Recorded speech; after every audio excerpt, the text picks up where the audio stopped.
So, first off, I am working on the props that I mentioned in the previous video. It's just somehow the paint still isn't dry. I don't know what it is about gloss paint. So while I wait, I figured I'd repost my Mandalorian DIY updated for the current TV show. So let's get ready to take a trip back in time to the far off year of 2015. Da-na-na-na-na-na. It's my time travel jacket. Time travel makes your chest very cold, but your arms very hot. As we all know. This is the wrong DeLorean. Let's just roll the clip. For this build, the materials list. So the reason you don't see this anymore is lack of funding. One could say that the answer to every criticism of my videos is lack of funding. But no, it could take a couple hours to build this list from scratch, and even when there is a template and I have to cut in new materials, that could be an hour, and that's an hour better spent working on the prop. I made the dome using templates that I pulled from an old military helmet and then modified over the course of making, I don't know, a dozen helmets. But honestly, you can just pull templates off of a bike helmet like this, or rather like this. The exact process I used you can see in the Kylo Ren build. For the rest of it, I used two different versions of the same template from the replica prop form. What I'm trying to say is that this helmet is made from 3 different templates and some freehand. Hope it all fits! A standard sheet of EVA foam isn't quite long enough, so I glued some scrap foam to the end. I left some extra material on the end of that, just in case the template doesn't match the dome that I made. And yeah, I needed about ½ inch of that, so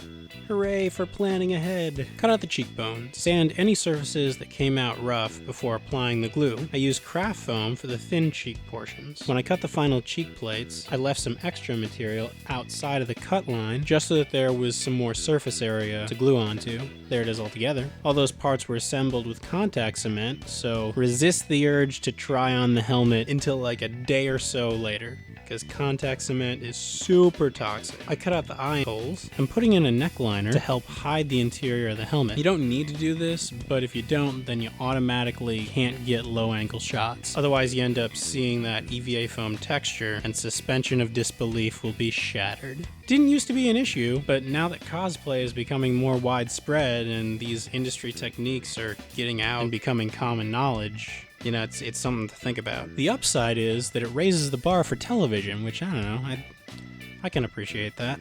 Okay, so for the earpieces, I decided to go with the classic Boba Fett design. Oh, hey, that's a Chicago screw. I pulled it out of the baseball helmet when I was making the X-Wing helmet a while back. That eventually became part of my Jedi Biggs cosplay. I put a hole in the final piece of the antenna mount so that I could have easy access to that screw in case I ever need to remove the antenna. I used quick seal to fill in all the seams and then did a light sanding. Okay, so here's where we get into the new stuff. I sanded away the old paint job with my belt sander. This created some pock marks, which I'm gonna have to fill back in later. The modifications that they've added to this helmet in order to differentiate it from the original Boba Fett helmet include angled edges at the bottom of the faceplate and a center ridge. So I just cut those off with the scissors and refined them a bit on my belt sander. Then I cut the ridge out of craft foam, which is actually comprised of 3 separate strips that are layered on top of each other. Or at least that's how I interpret it. I connected them with contact cement, as my DRD has observed. My army is growing! I'm building them a friend. So here's like this 15-minute working time with contact cement, so while waiting for that to set up, I'm working on some other projects. I'm gonna be efficient. Oh, and on that note,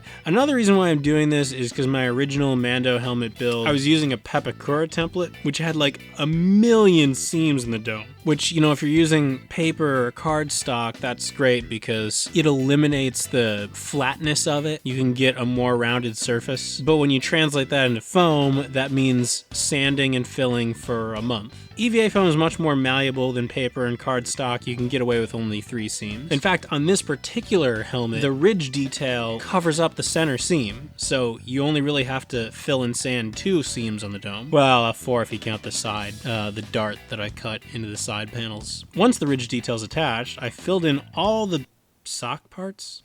Pock marks, gotta get new glasses, with quick seal. I just want to note here that since the surface of this helmet is all gnarled up from me sanding away the previous plastic, it may be beneficial to go back and smooth out the whole surface in quick seal, like slightly watered down quick seal, so that becomes a surface onto which you can paint plastic onto. You can see I sort of did that in these large patches here. I'm not sure if that pertains to any of you guys, because, you know, you're not trying to fix an old helmet, but if you do decide to take your dome to a belt sander to make it more rounded, then you're gonna run into the same issue that I had. A day later, the quick seal had dried, so I did a quick heat treatment with my heat gun, and then coated it in 4 layers of Plastidip. Ah, I love that shot. The background partially lit up like that. Normally I don't film this process because I'm terrified of paint getting on the camera, but in this instance, it's 40 feet away and zoomed in as far as it can go. How long have I been making these videos? 10 years? It took me 10 years to figure that out. NASA went to the moon in less time. That's almost a really good cinematic shot, but the camera's auto exposure and auto brighten features are on, pixelating it up a bit. Yeah, that's 4.5 years of film studies, people. Oh, what a waste. To quote a young Anakin Skywalker, what have I done? While that was drying,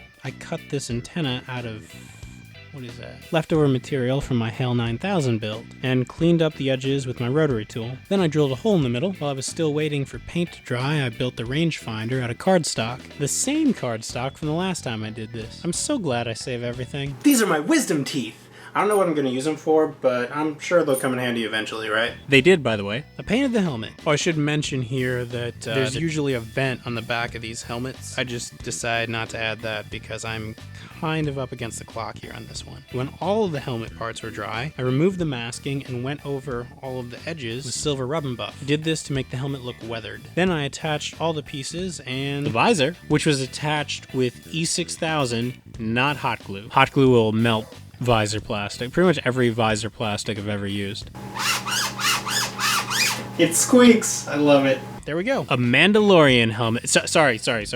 The Mandalorian helmet. The only one. That's it. Hey, thanks for watching, everyone. If you enjoyed this, then you can check out some of my other builds. If you really enjoyed it, then you can check out my Patreon page, because that's where the funding for the tutorials comes from. Oh, hey, what's your favorite Star Wars Legends helmet? Let me know in comments below. Later. Were people's arms just not cold in the 80s?